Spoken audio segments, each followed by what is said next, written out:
Assalamualaikum warahmatullahi wabarakatuh. Selamat datang. Di video kali ini kita akan membahas kelanjutan dari video sebelumnya. Pada video sebelumnya kita telah membahas tentang step-step dalam mengaplikasikan machine learning dengan library sklearn. Ya, ini adalah tahap-tahapnya ya. Dan di sini kita telah membuat sebuah data X dan Y, di mana X ini adalah data feature dan Y ini adalah data target atau output dari nilai X tersebut. Dan ini adalah visualisasi dari sebaran data Y terhadap data X ya. Nah, sekarang kita akan mempraktekkan machine learning ya. Kita akan mencoba membuat model dari data ini ya. Kemudian kita akan mempredik suatu data ya dari 0 sampai 12 misalkan ya. 0 sampai 12 akan seperti apa nilainya kayak gitu ya. Sekarang kita akan membuat model berdasarkan data ini ya. Nah, pertama tahapnya adalah pilih model atau algoritma yang akan digunakan. Kita akan memilih algoritma yang sangat simpel ya, yaitu linear model regression.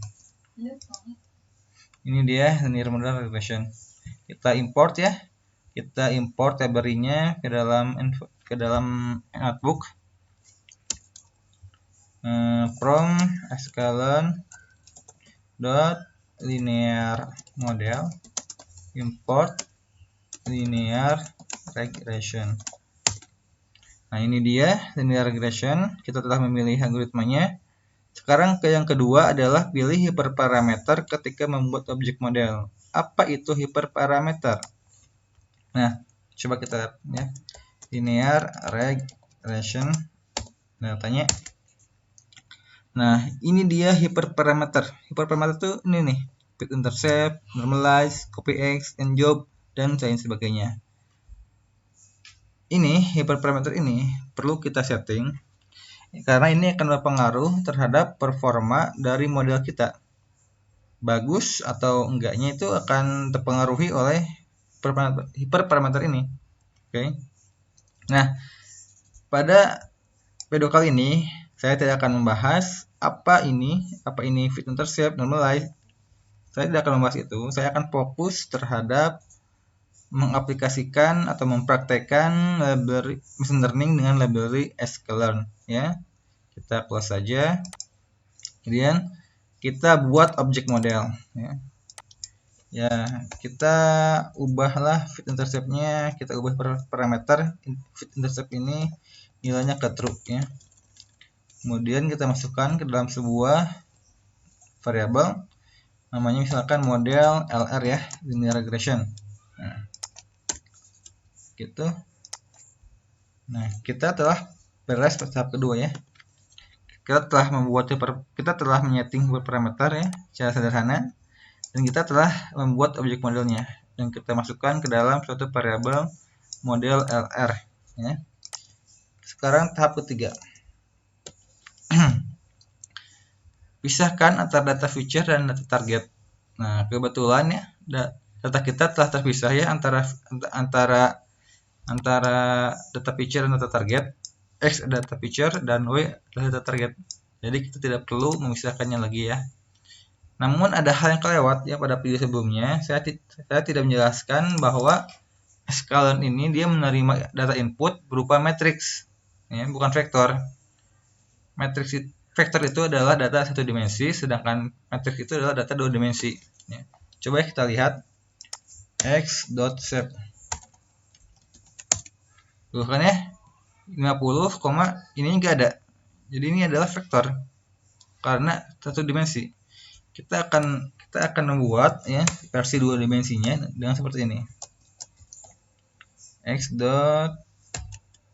ini kayak gini, x dot lagi x kurung buka, terus np.new axis kayak gini. Bentar, kita masukkan ke dalam variabel baru ya, x matrix. Coba kita lihat dimensinya tuh ya, ada dua, ada ini dan ada ini. Ini adalah 2 dimensi. Oke.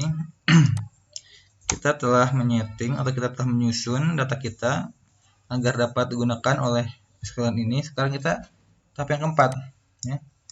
Keempat adalah perintahkan model untuk mempelajari data dengan menggunakan metode fit, ya. Oke.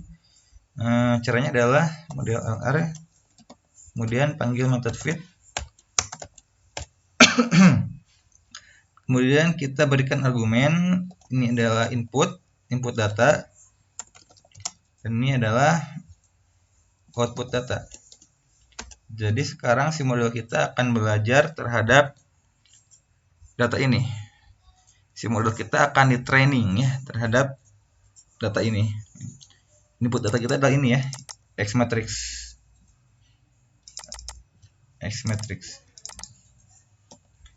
Kemudian outputnya adalah Y. Yang ini, ya, Y. Nah, oke. Sebelumnya kalau misalkan kita berikan X, ya, ini akan error.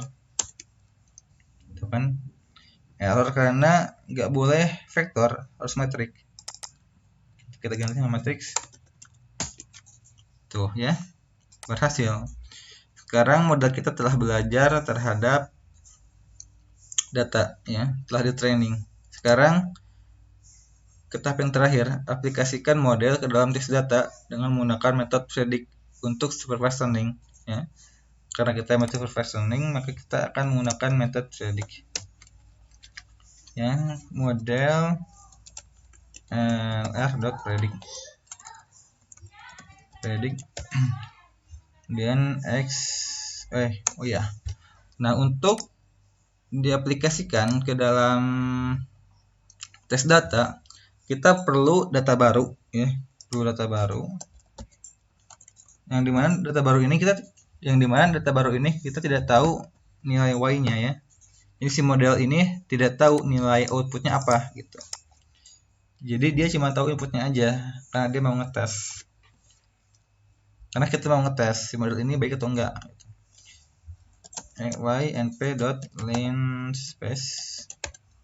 Kemudian ini space ini x test, ya, len space. Kemudian ininya adalah 10 sampai 12, ya. Kita membuat data dari 10 sampai 12, ya. Jadi, ya, model kita tuh telah belajar dari data ini, nih. Sekarang kita akan membuat prediksi nilai dari 10 ke 12, kayak gitu. Nah, kita buat data dari 10 ke 12, jumlahnya 15. Oke. Kayak gitu. Kita lihat X-test. Tuh, ya, kayak gitu. Oh ya, X-test pun kita perlu ubah menjadi matriks, ya. Langsung saja di sini, ya. X-test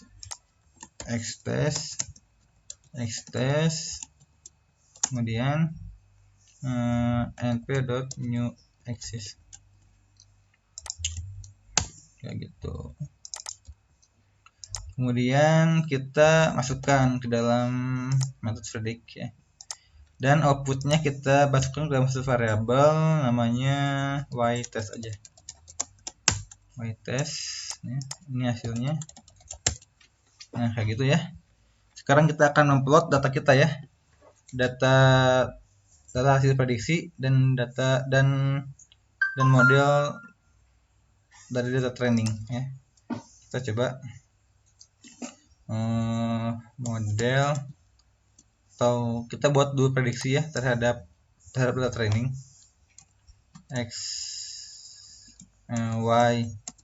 y train, ya. Y train adalah model lr.predict x matrix, ya, kayak gitu. Kemudian kita sekarang akan memvisualisasikan data tersebut, ya. Model lr.scatter, kita akan visualisasikan data aslinya x, y, ya. Kok ini udah rr plt, plt scatter, kemudian plt dot plot ya,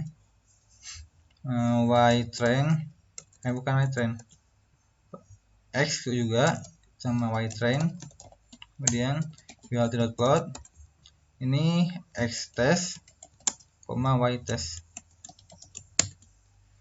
Nah seperti itu ya hasilnya.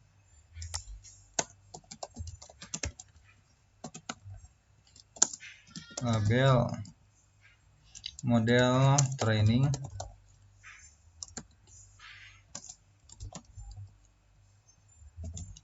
ini test result atau hasil prediksi kayak gitu. Nah kayak gitu. Jadi ini adalah data aslinya ya, dan kemudian yang graph ini nih, yang plot ini dia adalah, coba kita ubah ya, ini warnanya red. Nah yang merah ini adalah data aslinya ya, sedangkan yang biru ini adalah data prediksi terhadap data training, sedangkan yang kuning ini adalah data prediksi terhadap data yang belum pernah kita lihat ya. Kayak gitu. Kalau kalian masih bingung, tanyakan saja ya di grup atau di mana. Sekian, wassalamualaikum warahmatullahi wabarakatuh.